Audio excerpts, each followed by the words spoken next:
শান্তি নাই রে বাপু, শান্তি নাই আমার মনে। বাড়িতে ঘ্যান ঘ্যানানি আর প্যান প্যানানির শব্দই আমার শান্তি হারিয়ে গিয়েছে। যাক, নিরিবিলি জায়গায় বসে একটু বিশ্রাম নিয়ে নিই। যাক, আমাকে অনেকটাই ভালো লাগছে এই জায়গায়। জায়গাটা অনেকটাই নিরিবিলি।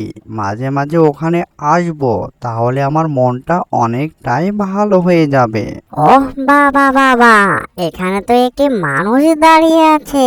যাই, তাকে আমি কিছু জ্বালাই গিয়ে। আমাকে আর একা একা ওই জায়গায় ভালো লাগছে না। তাহলে আমাকে অনেকটাই ভালো লাগবে আর আমি অনেকটাই আনন্দিত হব। যা যা যা গিয়ে এখান থেকে। এই যে দুষ্ট মশাই, এখানে কেন ভন ভনানি গান গাইছো? আমি তো এমনি জ্বালাই বাসি না, এক বাড়ির জ্বালা ভ্যান ভ্যানানি আর ক্যান ক্যানানি, আর এখানে দেখি মশার ভ্যান ভ্যানানি আর ক্যান ক্যানানি গানের শব্দ।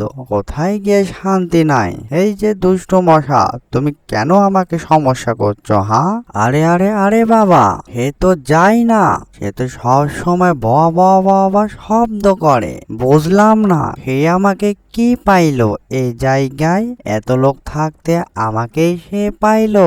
যা, কি মজা কি মজা! আমি এই দুষ্ট মানবকে জ্বালিয়ে অনেক মজা পাচ্ছি। যাই, আর তাকে জ্বালাবো না। এই যে দুষ্ট মানব, তুমি কি আমার প্রতি রেগে আছো? আমি তোমার সাথে অল্পটুক দুষ্টুপানা করলাম। কি করব বলো? এখানে আমায় একা একা ভালো লাগে না এই নদীর তীরে, তাই তোমাকে দেখতে পেলাম, তাই তোমাকে আমি কিছু জ্বালাতে আসলাম। তুমি আমার প্রতি রাগ করো না। এই যে দুষ্ট মানব, তুমি এই জায়গায় কেন বসে আছো? আর তোমার মনটা খারাপ কেন? তোমার কি কিছু হয়েছে? অ্যানিমেশন কার্টুনটি যদি ভালো লেগে থাকে, লাইক কমেন্ট শেয়ার আর সাবস্ক্রাইব করতে ভুলবেন না। এরকম নিত্য নতুন ভিডিও পাওয়ার জন্য আমাদের চ্যানেলের সাথে থাকবেন। সবাইকে ধন্যবাদ এতক্ষণ সাথে থাকার জন্য।